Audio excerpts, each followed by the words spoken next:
요한복음 6장 1절로 15절까지 말씀인데요. 6장 전체의 내용을 살펴볼 텐데 1절에서 15절까지 읽고 나머지 내용은 필요한 순간마다 찾아 읽도록 그렇게 하겠습니다. 요한복음 6장 1절에서 15절까지 말씀 우리 같이 읽도록 하겠습니다. 찾으신 줄 믿고 한 절씩 돌아가며 읽겠습니다. 그 후에 예수께서 디베레 갈릴리 바다 건너편으로 가시매 큰 무리가 따르니 이는 병자들에게 행하시는 표적을 보았음이러라. 예수께서 산에 오르사 제자들과 함께 거기 앉으시니 침 유대인의 명절인 유월절이 가까운지라. 예수께서 눈을 들어 큰 무리가 자기에게로 오는 것을 보시고 빌립에게 이르시되 우리가 어디서 떡을 사서 이 사람들을 먹이겠느냐 하시니, 이렇게 말씀하심은 친히 어떻게 하실지를 아시고 빌립을 시험하고자 하심이라. 빌립이 대답하되 각 사람으로 조금씩 받게 할지라도 200데나리온의 떡이 부족하리이다. 제자 중 하나 곧 시몬 베드로의 형제 안드레가 예수께 있어 여짜오되 여기 한 아이가 있어 보리떡 5개와 물고기 2마리를 가지고 있나이다. 그러나 이것이 이 많은 사람에게 얼마나 되겠사옵나이까? 예수께서 이르시되 이 사람들로 앉게 하라 하시니 그곳에 잔디가 많은지라 사람들이 앉으니 수가 5,000명쯤 되더라. 예수께서 떡을 가져 축사하신 후에 앉아있는 자들에게 나눠주시고 물고기도 그렇게 그들의 원대로 주시니라. 그들이 배부른 후에 예수께서 제자들에게 이르시되 남은 조각을 거두고 버리는 것이 없게 하라 하심으로 이에 거두니 보리떡 5개로 먹고 남은 조각이 12바구니에 찼더라. 그 사람들이 예수에게 행하신 이 표적을 보고 말하되 이는 참으로 이 세상에 오실 그 선지자라 하더라. 함께 읽으시겠습니다. 그러므로 예수께서 그들이 와서 자기를 억지로 붙들어 임금으로 삼으려는 줄 아시고 다시 혼자 산으로 떠나가시니라. 아멘. 우리 추석 명절을 잘 보내고 또 오늘 이렇게 예배의 자리 가운데 말씀으로 교제할 수 있게 되어 너무나 감사합니다. 그래서 우리가 쉬는 날이든 아니면 일상을 살아가든 은혜 없이는 살 수 없음은 분명한 사실인 줄 믿습니다. 그래서 만약에 우리가 쉬는 날에 하나님이 쉬신다면 이 세상이 어떻게 지탱될까요? 그래서 우리가 의지하는 하나님은 오늘도 이 세상을 지탱하시는 참으로 신실한 분이신 줄 믿습니다. 그래서 이 시간 하나님을 찾는 당신의 백성들을 만나주시고 우리에게 필요한 위로와 안식을 주실 선물로 우리에게 나눠주실 줄 믿습니다. 그래서 오늘 우리가 읽은 이 본문은요, 교회를 다니든 안 다니든 한 번쯤은 다 들어봤을 만한 그러한 유명한 기적 이야기죠. 무슨 기적입니까? 바로 오병이어 기적에 대한 이야기입니다. 그래서 우리는 다 아는 말씀입니다만 그럼에도 불구하고 이것을 통해 하나님은 우리가 계속해서 깨어서 하나님을 더욱더 알게 되기를 원하시는 것 같습니다. 성경은 이 사건의 배경이 유월절 가까운 때다라고 말합니다. 우리로 따지면 바로 이 추석 명절처럼 온 가족이 모이려 그리고 예배하러 예루살렘에 올라가던 그러한 절기 근처였지요. 그러한 때에 이 병자들, 수많은 병자들을 예수님이 고쳐주시는 것을 많은 사람들이 보게 되었고, 그래서 갈릴리 지역의 사람들과 예루살렘으로 그 길을 재촉하여 올라가던 그 순례자들이 그 가던 길을 멈추고 지금 누구에게로 나온 것입니까? 예수님께로 나오고 있는 것입니다. 그래서 3절 말씀을 보면 예수님께서 산에 오르사 제자들과 함께 거기에 앉으시니 라고 되어 있는데요, 예수님은 왜 산에 올라가셨을까요? 이 거듭된 사역, 끊임없이 예수님께 몰려드는 사람들을 피해서 쉬고 싶어 산에 올라가신 것입니다. 그런데 그렇게 쉬고 싶어 제자들과 좀 독립된 곳에 머물고자 하시는 예수님을 결국 이 수많은 인파들이 찾아냈다라는 것입니다. 자, 왜 이렇게 찾았을까요? 바로 드러난 능력 때문이었다라고 예수님은 말씀하시는 것입니다. 그분께서 이 병자를 고치시고 그 말씀 그대로 놀라운 이적들을 계속 베푸시니까 이분이 모세와 같은 선지자가 아닌가 그들은 민족적으로 궁금해했던 것입니다. 즉 그들의 메시아 신앙을 대변해 줄 만한 사람이 나왔다라는 것입니다. 그래서 우리가 여호수아 5장을 보면 가나안 땅에 이 출애굽 백성들이 들어간 이후에 첫 번째 유월절에 그 땅에 소산물을 먹자 만나가 그쳤더라 라고 되어 있는 말씀을 볼 수 있습니다. 그러니 이 신실한 메시아 신앙을 가졌던 사람들 가운데는 이러한 소망이 있었습니다. 6월절 근처에 바로 예수님이 보내준 이 모세와 같은 선지자가 등장하면 이 만나의 기적이 재현되는 것이 아닐까 하는 그러한 기대가 있었다라는 것입니다. 그래서 신명기 18장 18절 말씀을 보면 그렇게 나와 있죠. 내가 그들의 형제 중에서 너와 같은 선지자 하나를 그들을 위하여 일으키고 내 말을 그 입에 두리니 내가 그에게 명령하는 것을 그가 무리에게 다 말하리라. 그래서 바로 이 선지자들이 끊겼던 그 중간 시대가 지나가고 이제 이 메시아 신앙으로 충만해진 그때에 이 모세와 같은 선지자, 하나님이 우리에게 보내주시기로 약속한 그 메시아가 나타났는지 지금 이 명절 근처에 유대인들이 궁금해서 지금 예수님을 계속 찾고 있더라라는 것입니다. 자, 그런 자들에게 예수님께서는 자신이 모세보다 더 큰 선지자다라는 것을 알려주신 사건이 바로 이 오병이어 사건이었다라는 겁니다. 예수님은 떡 5개와 물고기 2마리를 가지고 그 당시에 집계하던 성인만 5,000명을 먹이는 놀라운 사건을 일으키셨다라는 것입니다.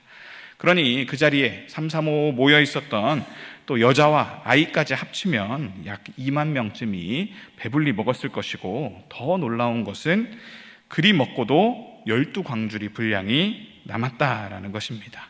그래서 여기 11절 말씀을 보면요, 그들의 원대로 주셨다, 즉 그들이 풍성하게 달라는 대로 먹고도 그만큼 남았다라고 되어 있습니다. 여러분, 이 사건이 얼마나 놀랍습니까? 이것이 사람이라면 이런 놀라운 기적을 베풀 수 있겠습니까? 그렇기 때문에 이 사건을 안 믿는 사람들이 많습니다. 심지어는 신학 교수들도 이 사건은 그냥 그 당시에 꾸며낸 소문이다라고 그렇게 어물쩍 넘겨버리는 사람들도 있을 정도로 말이죠. 그런데 한번 생각해 보십시오. 이런 일이 실제로 일어나지 않았다면 왜 많은 사람들이 예수를 그리 열정적으로 찾았겠습니까? 그리고 거짓 뉴스는 곧 들통나기 마련인데 왜 이 요한복음은 당대의 거짓된 책으로 없어지지 않고 오늘날까지 계속 우리에게 전해 내려오고 있을까요? 자, 그러니 이 예수님이 어떠한 분인지 보여주시는 이 사건은 참으로 그 자체만으로도 의미가 있다라는 것이죠. 그래서 이러한 내용 자체는 우리가 주일학교 때부터 이미 너무 많이 들어서 외우다시피 하는 내용일 텐데요, 우리가 이 이야기의 내용에만 집중하게 되면 어떤 결론에 이르게 됩니까? 이 예수님은 참으로 놀라운 능력의 소유자시구나, 우리가 그분을 따르면 먹고 살 걱정은 안 해도 되겠네. 그렇습니다. 이 요한이 말하고자 하는 것도 그분은 모세보다 훨씬 더 뛰어난 선지자라는 것을 예수님이 보여주었다라는 거죠. 그래서 요한을 따르면 그분의 정체가 무엇입니까? 말씀이 사람이 되신 분이다라고 이야기합니다. 그렇다면 그 말씀은 어떤 말씀입니까? 우리가 창세기를 보면 태초에 하나님이 천지를 만드셨는데 무엇으로 만드셨죠? 말씀으로 만드셨죠. 빛이 있으라 하니 빛이 생겼고, 우리는 그 말씀을 알고 있습니다. 그러니 그 말씀, 즉 말씀으로서 하나님과 동역하던 그 하나님이 오늘 예수님이다라고 알려주시는 것입니다. 자신을 하나님의 아들로 소개하고 내가 이 하나님과 세상을 만드는 일에 동역하였다라고 말할 수 있는 그분이 우리를 먹일 능력이 있으십니까? 없으십니까?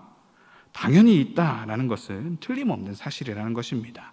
그래서 그분은 이 모세와 같은 위대한 선지자를 넘어서 자기의 모든 말을 현실로 바꿀 수 있는 그야말로 하나님, 그리고 하나님의 아들이심을 오늘 이 백성들 가운데 기적을 통해 보여주셨다라는 것입니다. 그래서 유대인들은 그 기적만 보고 지금 예수님께 나아왔는데요, 그들은 예수님을 어떻게 보고 싶어 합니까? 새로운 모세로, 그들의 왕으로, 그들의 지도자로 삼고 싶어 했다라는 겁니다. 여러분, 그들이 얼마나 열심을 냈는지를 보십시오. 지금 예수님이 제자들과 조금 피곤한 중에 숨어 있으려고 산에 올라가 있음에도 그들은 지금 예루살렘 성전을 가던 그 발걸음을 멈추고 예수님을 찾아 올라가고 있는 것입니다. 자, 그렇게 그분께 가서 그분을 왕으로 삼는다라고 이야기하는데요, 여러분, 당시에 예루살렘을 다스리고 있던 나라가 어디입니까? 유대인들이 아니라 로마입니다. 여러분, 그러니 그 로마 제국 하에 식민지 백성으로 살아가는 자들이 지금 예수님을 왕으로 삼겠다라는 것은 그들이 앞으로 어떤 일에 헌신하겠다라는 겁니까? 말 그대로 혁명에 가담하겠다는 겁니다. 이 예수님을 따르면 우리가 로마도 이길 수 있어 라고 엄청난 믿음을 보여주는 것입니다. 로마에 대한 반역이고 어떻게 보면 내 목숨을 걸어야 한 그러한 결단일 수 있다라는 것입니다. 여러분, 그러니 얼마나 대단한 믿음입니까? 그러나 결정적으로 예수님이 그들을 받아주셨습니까? 받아주지 않았습니까? 네, 예수님은 그들에게 자신을 의탁하지 않으셨다라고 성경은 이야기하고 있습니다. 그들이 얼마나 목숨을 바치는 그 어떤 열심을 보여주든지 예수님은 그들을 백성 삼지 않으셨다라는 것입니다. 여러분, 그러니 신앙은 열심의 문제만이 아닙니다. 지성이면 감천이다라는 마음으로 저분이 놀라운 분이기 때문에 내가 목숨까지 바쳐 따르겠습니다라는 우리의 열심과는 상관없는 것이 신앙의 문제일 수 있다라는 겁니다. 그렇기에 예수님은 내가 보여준 이 기적은 표적에 지나지 않는다라고 말씀하십니다. 여러분, 기적과 표적은 다른 것이지요. 기적은 놀라운 일이고요, 표적은 그 놀라운 일을 통해서 가리키는 손가락과 같은 것입니다. 여러분, 그래서 이 놀라운 사건을 내가 너희에게 베풀어서 내 능력을 보여주지만 사실 이거는 예수님이 누구신지를 우리로 궁금하게 하는 그러한 사인에 불과하다라는 것이 예수님의 말씀입니다. 그렇기 때문에 우리는 이 손가락에서 이 손가락을 바라보는 데서 그치면 되는 것이 아니라 이 손가락이 결국 어디를 가리키는지에 따라 우리의 시선을 더 옮길 수 있어야 한다라는 겁니다. 그래서 이렇게 놀라운 능력을 갖추신 예수님이 오늘 목숨까지 드립니다라는 우리의 헌신을 거절하셨다면, 그렇다면 그분이 우리에게 주시고자 하는 진정한 복락은 무엇일 것인가?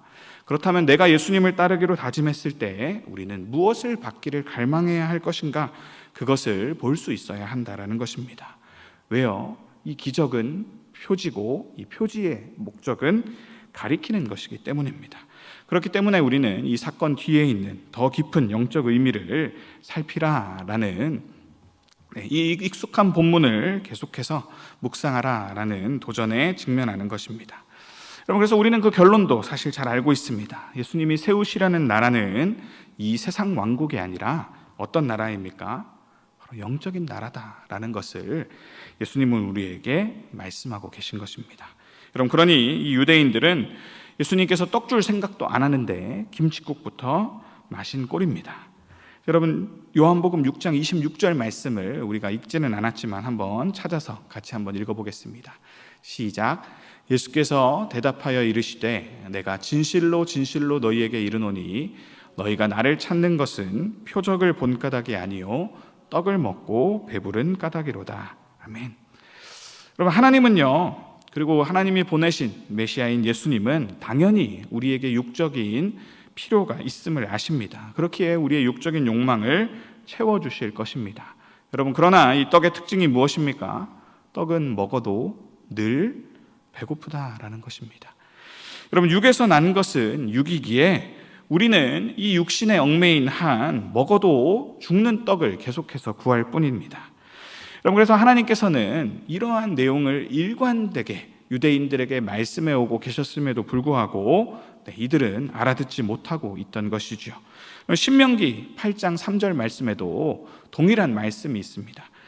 하나님께서 이 광야 가운데 그들을 두시고 만나를 공급하신 이유에 대해서 설명해 주시는 내용인데요, 제가 한번 읽어보겠습니다. 너를 낮추시며 너를 줄이게 하시며 또 너도 알지 못하며 내 조상들도 알지 못하던 만나를 내게 먹이신 것은 사람이 떡으로만 사는 것이 아니요 여호와의 입에서 나오는 모든 말씀으로 사는 줄을 내가 알게 하려 하심이라. 아멘. 여러분, 이 40년간의 광야 생활 가운데 이스라엘 백성들의 의복이 어땠다라고 나옵니까? 이어지는 말씀에 해지지 않았다라고 이야기합니다. 그들의 발이 부르트지 아니하였다라고 나옵니다. 여러분, 예수님은 그들을 보호할 수 있는 능력이 없으십니까? 있다라는 것입니다. 그리고 그들이 물을 달라면 물을 주시고 먹을 것을 달라니 만나와 메추라기를 주시는 그러한 분이다라는 것이지요. 그러나 그 백성들 가운데 만족함이 있었습니까? 없었다라는 것입니다. 그러한 이유가 무엇입니까? 그들은 떡만 구했기 때문입니다. 여러분, 우리의 생각은 늘 하나님을 따라갈 수가 없습니다. 그래서 예수님께서는 우리에게 당연히 썩을 양식도 필요함을 알고 계셨지만 내가 그보다 더 나은 생명의 양식을 너희에게 주려고 왔다라고 이야기하시는 것입니다. 그래서 그 복이야말로 예수님이 주시고자 하는 그 복은 우리가 구하는 이 세상의 떡의 문제가 아니라 하늘로부터 온 떡의 문제다라고 말씀하십니다. 여러분, 그래서 그 양식은요, 우리가 나중에 알게 되겠지만 예수 그리스도의 피 흘림과 그리고 죽음을 통해서 우리에게 주어지는 것입니다. 이 십자가와 부활을 통해 예수님께서 자기 자신을 화목제물로 하나님께 드렸을 때 우리에게 무엇이 회복됩니까? 하나님과 우리와의 화평이 회복되는 것입니다. 그리고 우리가 하나님 나라에 다시금 살 수 있는 자격이 생기는 것, 우리가 하나님의 형상답게 회복되는 것, 그것이 바로 영생의 양식이고 하나님께서 자신을 우리에게 주셔서 주고자 하는 놀라운 결과물이다. 그것이 우리의 유업이다라고 말씀해 주시는 것입니다.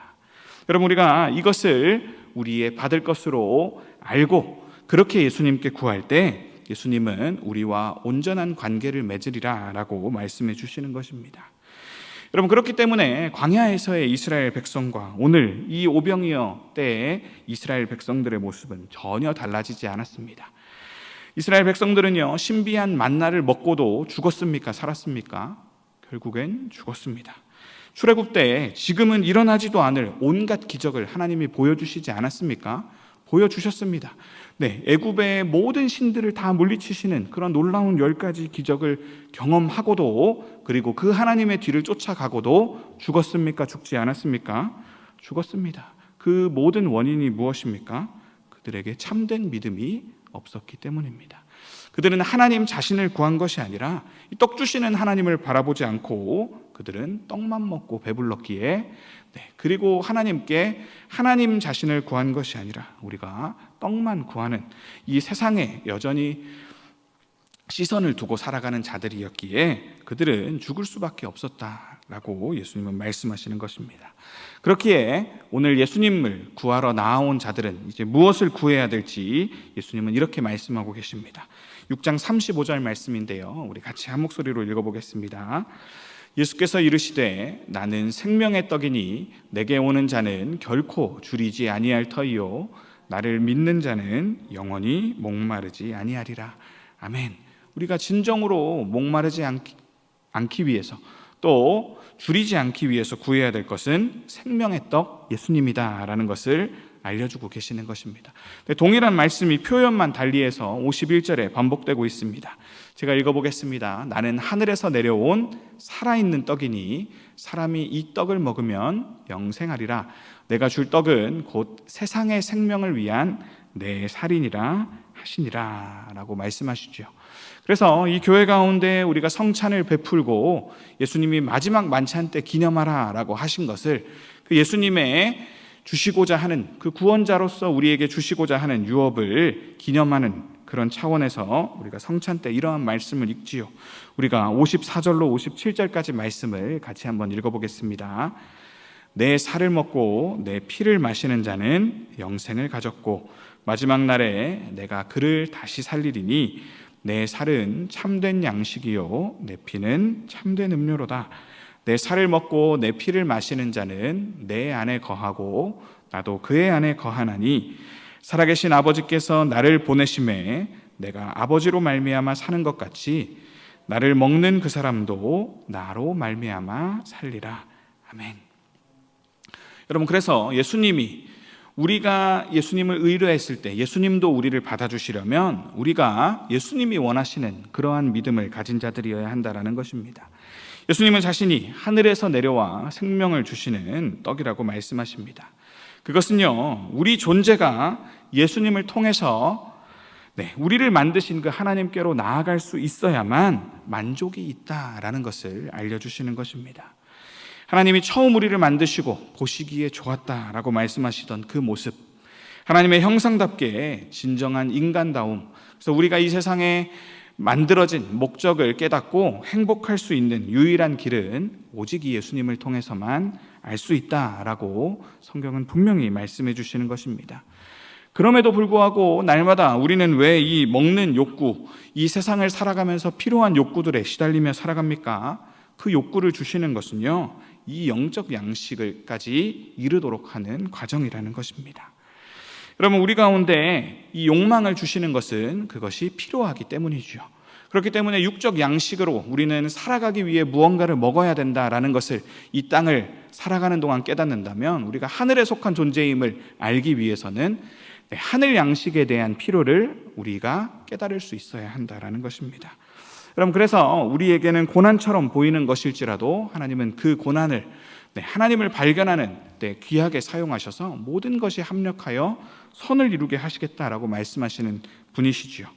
그래서 하나님은 우리에게 좋은 것을 주시지만 그 좋은 것에 가끔 제한을 두시기도 합니다. 그래서 좋은 것에 고통과 같은 제한을 두심으로 우리가 하나님을 찾도록 하신다라고 말씀하시는데요. 창세기를 보면 죄를 짓고 나서 하나님이 우리에게 어떤 벌을 주십니까? 아담에게는 먹을 것을 위해 땀을 흘리게 하셨지요. 그리고 하와에게는요, 출산이란 좋은 것을 위해 그 잉태 해산의 고통을 겪게 하셨지요. 여러분, 그것은 우리가 이 땅 가운데 살아가면서 우리의 존재의 목적을 이루는 여러 가지 좋은 것들입니다. 남자들은요, 그 성취감을 통해서 내가 살아있음을 느끼고요, 여자들은 내 후대들이 아름답게 자라가고 그들이 또 새로운 세상을 열어가는 것을 보며 그것으로 또 자부심을 느끼죠. 여러분, 우리가 그렇게 살아가면서 그러한 아름다운 일들을 통해서 내가 태어나기를 잘했다, 이렇게 느낄 수 있도록 하나님은 좋은 것들을 주시지만 그 과정 가운데 누구를 만날 수 있도록, 하나님을 만날 수 있도록 우리의 힘만으로는 그것이 불가능하도록 제한을 두셨다라는 것입니다. 그래서 우리가 영원히 하나님을 잊어버리고 살까봐 하나님께서는 우리에게 좋은 것들에 고통이라는 제한을 두셔서 하나님을 찾게 하셨다라는 것입니다. 여러분, 그렇게 보았을 때 이 고통은 우리 개개인에게는 안 좋은 것일 수 있으나 우리의 존재가 제자리를 찾을 수 있도록 우리에게 도움을 주는, 우리에게 회복으로 나아가도록 이끄는 첫 걸음이다라는 것입니다. 여러분, 그래서 오늘 우리 인생의 결핍은 하나님을 찾으라고 주신 선물인 줄 믿으시기를 바랍니다. 여러분, 그래서 우리의 힘으로만 우리의 삶의 모든 것들을 충족하며 살 수 있다면 누구도 하나님을 찾지 않을 것입니다. 다만 오직 하나님만 채워주실 수 있는 허무요, 또 우리의 삶의 공허이기 때문에 의미가 있다라는 것이죠. 그래서 택한 자들은 반드시 이러한 목마름을 통해 하나님을 찾고 하나님이 주시는 길을 결국에는 발견할 수 있도록 하나님은 우리에게 결핍도 주시는 분이다라는 것입니다. 그래서 사랑하는 온천교회 성도 여러분, 신앙은 결국 예수님과 연합하여 하나가 되는 일임을 기억하시기를 바랍니다. 여러분, 예수님과 연합하려면 우리의 열심만으로는 부족하다라는 것을 우리가 오늘 본문을 통해 보았죠. 내가 예수님과 함께라면 반역도 하겠습니다, 혁명도 하겠습니다. 그들의 목숨을 의탁해서 예수님께 던졌지만 예수님은 그것을 받지 않으셨습니다. 예수님이 주시고자 하는 바를 명확히 알고 그 일에 자신을 던져야 한다라는 것입니다. 그것은 무엇입니까? 예수님과 연합하는 길은 하나님 나라의 일원으로, 그리고 하나님의 가족으로 힘있게 살아가는 것인 줄 믿으시기를 바랍니다. 우리 모두가 이 작은 예수가 되어서 그분이 주시는 하늘의 양식을 먹고 그것이 우리에게 가장 좋은 것임을 알고 말씀에 순종하여 살아갈 때에 우리는 미처 보지 못했던 인생의 참된 행복, 하늘의 놀라운 것들이 우리의 삶에 들어온다라는 것을 기억하시기를 바랍니다. 여러분, 그래서 우리 요한복음 6장 27절 말씀을 한번 같이 읽어볼까요? 썩을 양식을 위하여 일하지 말고 영생하도록 있는 양식을 위하여 하라. 이 양식은 인자가 너희에게 주리니 인자는 하나님 아버지께서 인치신 자니라. 아멘. 그래서 썩을 양식을 위해 일하는 것도 중요하지만 예수님이 찾으시는 자는 영생하도록 있는 양식을 위하여 일하는 자들입니다. 네, 그러한 일은 어떤 일입니까? 29절을 보면 나와 있습니다. 예수께서 대답하여 이르시되 하나님께서 보내신 일을 믿는 것이 하나님의 일이니라. 그래서 예수님이 우리에게 말씀하시는 것, 그 모든 것을 우리의 생각과 상관없이 받아들일 수 있는 이러한 참된 믿음 가진 자들이 하나님이 원하시는 예수님과 연합하여 하나가 되는 자가 될 수 있다라는 것입니다. 그래서 예수님은 이렇게 말씀하셨습니다. 요한복음 4장 34절을 보면요, 나의 양식은 나를 보내신 이의 뜻을 행하며 그의 일을 온전히 이루는 이것이니라. 아멘. 여러분, 그렇기에 오늘 우리가 너무 일상에만 몰두하다 보면 우리가 무엇을 그냥 지나치게 됩니까? 저 하늘에 우리를 위하여 예비된 저 하나님 나라, 그 영광스러운 실체를 미처 바라보지 못한다라고 이번 주일에도 목사님께서 말씀하셨죠. 그래서 우리는 이 가시밭과 같은, 이 돌밭길과 같은 그러한 마음 가질 것이 아니라 하나님께서 원하시는 옥토밭과 같은 마음 가지고 예수님이 주시는 양식을 내 것으로 삼으려는 그 생명의 양식에 대한 열망이 있어야 한다라는 것입니다. 여러분, 그래서 예수님은 오늘도 그 일을 위하여 우리를 이 자리에 부르신 줄로 믿으시기를 바랍니다. 그래서 6장 39절 말씀을 보면요, 나를 보내신 이의 뜻은 내게 주신 자 중에 내가 하나도 잃어버리지 아니하고 마지막 날에 다시 살리는 이것이니라. 그리고 40절, 내 아버지의 뜻은 아들을 보고 믿는 자마다 영생을 얻는 이것이니 마지막 날에 내가 이를 다시 살리니라 하시니라. 아멘. 여러분, 그래서 예수님이 결국 우리에게 주시고자 하는 삶은 어떤 삶입니까? 그냥 우리가 이 땅에서 충분히 가지고 충분히 누리고 충분히 즐겁게 살다가 죽어버리는 그것이 아니라 이 땅의 삶이 어떠하든지 어떤 삶입니까? 심지어 십자가를 질지라도 예수님이 정하신 때에 다시 살려서 이것보다 더 영광스러운 곳에서 새로운 삶의 기회를 받는 것, 하나님의 뜻 안에서 하나님의 형상답게 하나님 나라를 누리며 살아가는 것이 우리에게 주어진 영생이라는 행복한 굴레다라는 것입니다. 여러분, 이것을 기억하시기를 바랍니다. 그래서 여기는 세 종류의 사람이 나옵니다. 결국에는 이 말씀이 끝난 후에 예수님의 말씀은 어렵도다 하고 떠나간 자들이 있습니다. 그리고요, 예수님의 제자들 가운데는 예수님과 함께 있는 것처럼 보이지만 예수님은 결국에 팔아넘길 유다와 같은 자도 있습니다. 그리고 남겨진 자들 중에는 예수님을 참으로 믿어서 영생에 이르는 자가 있습니다. 여러분, 우리는 이 세 가지 부류 중에 하나의 인생으로 결국에는 드러나게 될 것입니다. 그렇다면 여러분들은 오늘 누구의 믿음을 따라 예수님을 찾으며 나아가시겠습니까? 그래서 이 땅에서의 인생에 만족이 없는 것은 이 땅이 아니라 다른 곳에 그 만족의 대상이 있기 때문이다라고 한 유명한 기독교 변증가인 C.S. 루이스는 이야기했습니다. 여러분, 이것이 예수님이 오늘 이 본문을 통해 우리에게 알려주고자 하시는 것입니다. 우리에게 계속해서 목마른 것은 있지만 이 땅에 만족을 주는 것이 없다면 우리는 그것보다 우리의 시야를 넓혀서 그것을 주시려는 분을 바라보고 그분께 의탁해야 한다라는 것이죠. 그래서 우리가 더도 말고 덜도 말고 한가위만 같아라라는 말처럼 우리는 참으로 좋은 계절을 맞이해서 명절 가운데 하나님 주시는 많은 것들을 누린 줄 믿습니다. 이 무더운 여름도 아니라 또 추운 겨울도 아니라 이 시원한, 적당히 시원한 계절, 쾌청한 하늘도 높은 가을에 풍성한 수확이 있고 잘 먹고 잘 입고 모여서 즐겁게 놀고 날마다 인생이 이와 같으면 좋겠다를 기리는 것이 사실은 추석 명절입니다. 그러나 우리가 추석 명절에 이 땅에서의 삶에만 마음을 두지 않기를 원합니다. 그래서 만나를 아무리 배불리 먹어도 결국에는 죽을 수도 있습니까? 없습니까? 있습니다. 그래서 이 생에서 어떤 만족을 누리며 살았든 만약에 우리가 예수님과 연합되어 그분과 하나가 되지 않으면 우리는 다 죽습니다.